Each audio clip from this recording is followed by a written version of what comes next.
Good evening to all of you. This is Shivani Mishra standing before you.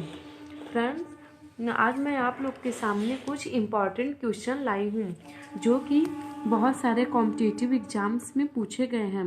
चलिए देख लेते हैं। The causative organism of dengue fever is, dengue fever किसके कारण से होता है?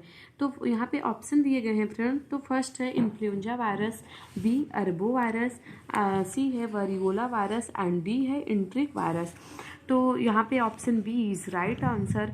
तो फर्स्ट है friend influenza virus. Influenza virus में क्या होता है कि यहाँ पे सांस फूलने लगता है, हमें थकान महसूस होती है, मतलब फैटिक होता है, रेस्टलेसनेस होता है, और यहाँ पे शार्ट टाइम ऑफ ब्रीदिंग होती है, मतलब कि डिस्पीनिया होता है। एंड सी है friend variola virus. Variola virus Zika virus को कहते हैं। एंड लास्ट है friend enteric virus. Enteric virus, enteric fever हम लोग सुने हैं ना, टाइफाइड, तो इसी के कारण से होता है, जैसे कि कंटामिनेटेड वाटर एंड फूड जो हम लोग ड्रिंक करते हैं, ज़्यादा फास्ट फूड का सेवन करते हैं, तो इसी की वजह से होता है। अब फ्रेंड यहाँ बात हो रही है कि अरबो वायरस को, चलिए अरबो वायरस को देख लेते हैं। तो अरबो वायरस क्या होता है? Insect that can infect humans with अरबो वायरस इंक्लूड।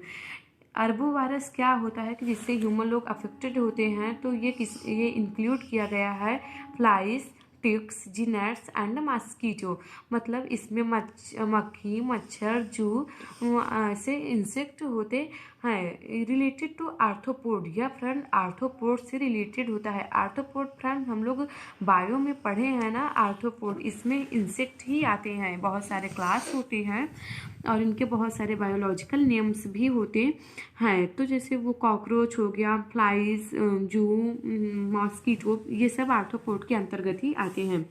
अब यहाँ पे अरबो वायरस के कुछ प्रकार दिए गए हैं, चलिए देख लेते हैं। तो मेनी टाइप्स ऑफ अरबो वायरस। फर्स्ट है फ्रेंड्स फ्लेवी वायरस, सेकंड है toga virus and third and last है बुनिया वायरस। तो फर्स्ट क्या होता है, चलिए फर्स्ट देख लेते हैं। फ्लेवी वायरस के प्रकारों में निम्नलिखित शामिल है। तो निम्नलिखित में क्या है? फर्स्ट है पीला बुखार, येलो फीवर, जिसे हम जॉन्डिस भी कहते हैं। सेकंड है जीका वायरस, वेरियोला वायरस के कारण से होता है। थर्ड है डेंगू वायरस भी, ये जो कि अरबो वायरस के कारण से होता है। एंड थर्ड है फ्रेंड जापानी मस्तिष्क। जापानी मस्तिष्क क्या होता है? जब ब्रेन के मेम्ब्रेन के चारों तरफ जो इन्फेक्शन होता है उसे बोलते हैं जापानी मस्तिष्क। सेकंड है friend toga virus. Toga virus के प्रकारों में निम्नलिखित शामिल होते हैं। सेकंड है friend toga virus. Toga virus के अंतर्गत जो आते हैं ये है पूर्वी विश्व विषाणु एंड पश्चिमी विश्व विषाणु। ये एक डिजीज है फ्रेंड जो कि वायरस के कारण से होते हैं। थर्ड है बनिया वायरस। तो जो बनिया वायरस के प्रकारों में निम्नलिखित शामिल है, जैसे कि कैलिफोर्निया इंसेफ्लाइटिस, यह एक दिमागी बुखार होता है। ये एक दिमागी बुखार होता है जिसमें मतलब कि एकदम रेस्टलेसनेस फील होता है, एकदम जो रोगी होते हैं वो एकदम आलसी टाइप के हो जाते हैं, और अभी तक इसका कोई खास ट्रीटमेंट नहीं निकला है। सेकंड क्वेश्चन है फ्रेंड, निम्न में से कौन सा आर्थ्रोपोड जनित संक्रमण है? अभी फर्स्ट क्वेश्चन में ही बताए हैं। तो फर्स्ट ऑप्शन है दस्त, सेकंड है कोलेरा, थर्ड है डेंगू सिंड्रोम एंड लास्ट है फ्रेंड नन ऑफ दीज। तो इसमें से ये थर्ड वाला इज राइट आंसर। एंड जो थर्ड क्वेश्चन है friend, which is the following is called rabies virus. Rabies virus को और क्या बोलते हैं? तो फर्स्ट है फ्रेंड एडिनो वायरस, सेकंड है रेट्रो वायरस, थर्ड है लेशिया वायरस एंड डी है फ्रेंड डीएनए वायरस। तो यहाँ पे सी इज राइट आंसर, लेशिया वायरस बोलते हैं। रेबीज लेशिया वायरस क्या होते हैं, चलिए देख लेते हैं। Formally rabies virus is a neurotropic virus. जो रेबीज वायरस है फ्रेंड यह एक नॉर्मली न्यूरोट्रॉपिक वायरस होते हैं that cause rabies in human and animals, जिसके कारण से ह्यूमन एंड एनिमल्स में होते हैं। Rabies transmission can occur through the saliva of animals and less commonly through contact with human saliva. यह एक ऐसा डिजीज है फ्रेंड जो कि पशु और मनुष्य के लार के द्वारा होते हैं, जैसे कि लार के सिक्रेशन के थ्रू होते हैं। जो रेबीज़ वायरस होते हैं, रेबीज वायरस एक मतलब ऐसी बीमारी है जैसे कि अगर एक व्यक्ति को हुआ होता है उनके कांटेक्ट में जितने भी पर्सन आते हैं उनको भी हो जाता है। तो rabies virus rabies Lassa virus like many rhabdo virus has an extremely wide host range. जो रेबीज लैसा वायरस होता है वो रेब्डो वायरस से मेल जोल खाते हैं, जैसे कि दोनों ही फैलने वाली बीमारी होती है, जैसे कि 1% to another person to infected. अगर एक व्यक्ति को ये बीमारी हुई है तो उनके लार के संपर्क में जितने भी व्यक्ति आएंगे सबको ये बीमारी हो जाती है। फोर्थ क्वेश्चन है, भारत में मृत्यु दर पंजीकरण कितने दिनों के अंदर करवाना अनिवार्य है? ए है 14 दिनों में, बी है 21 दिनों में, सी है 7 दिनों में एंड डी है 30 दिनों में। तो 21 दिनों के अंदर करवा लेना चाहिए।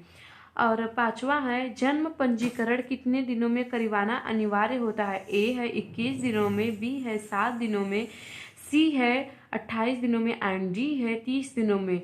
तो 21 डेज में ए इज राइट आंसर, 21 डेज में करवा लेना चाहिए। सी है सिक्स क्वेश्चन है, एक हेल्दी न्यू बॉर्न बेबी का वजन कितना होता है? जो एक हेल्दी न्यू बॉर्न बेबी होते हैं उनका वजन कितना होता है? ए है 3.5 kg, बी है 2.5 kg, सी है 1.2 kg एंड डी है 2 kg। तो फर्स्ट इज राइट आंसर। जो 3.5 kg है, 3.5 से लेकर 3 kg के बीच में जितना होता है वो normal healthy new born baby होते हैं। 7 वाला है friend, what is the study of bones card? ये तो बहुत सारे लोग जानते होंगे। ए है ओडोंटोलॉजी, बी है ऑस्टियोलॉजी, सी है कार्डियोलॉजी एंड डी है neurology. B is right answer, osteology. जो ए है फ्रेंड्स वो दांतों के अध्ययन को ओडोंटोलॉजी बोलते हैं, जो डी है कार्डियोलॉजी हार्ट के अध्ययन को कार्डियोलॉजी बोलते हैं एंड जो डी है न्यूरॉन्स के अध्ययन को कार्डियोलॉजी बोलते हैं।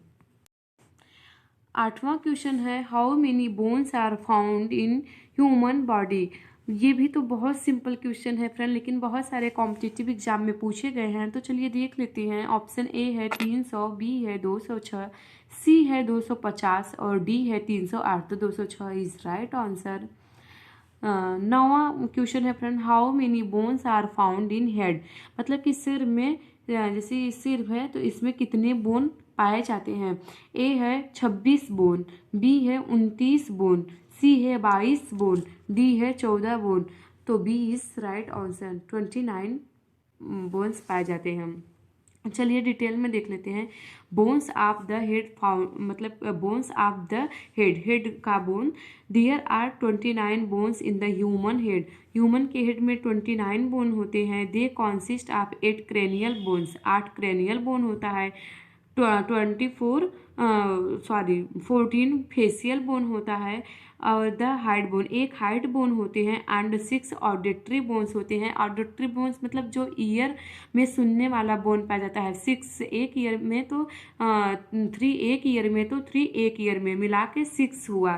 फिर है the 8 cranial bones are the frontal bone. जो 8 क्रेनियल बोन है वो देख लेते हैं। उसमें से 2 फ्रंटल बोन होता है, एक पेराइटल बोन होता है, 2 ऑक्सीपिटल बोन होता है, एक temporal, sphenoid and ethmoid bone होते हैं। 10वां क्वेश्चन है friend, how many bones are found in the human skull? जो ह्यूमन के स्कल्स में कितने बोन पाए जाते हैं? ए है 22 बोन, बी है 26 बोन, सी है 28 बोन एंड डी है 29 बोन। तो यहाँ पे सिर्फ ह्यूमन के स्कल मतलब ह्यूमन के खोपड़ी में पूछा गया है, तो इसमें 22 बोन पाए जाते हैं। 11वां क्वेश्चन है friend, what is the number of ribs in humans? Human में कितने रिब्स पाए जाते हैं? ए है 28 बोन, बी है 22 बोन, सी है 24 बोन एंड डी है 20 बोन। फ्रेंड्स अगर पेयर में पूछा जाता तो यहाँ पे हम सिर्फ 12 पेयर्स रिब्स बताते हैं। यहाँ पे रिब्स के नंबर पूछे गए हैं इसलिए 24 रिब्स पाए जाते हैं। 12 एक तरफ होता है और 12 एक तरफ रिब्स पाए जाते हैं, तो 24 रिब्स होते हैं।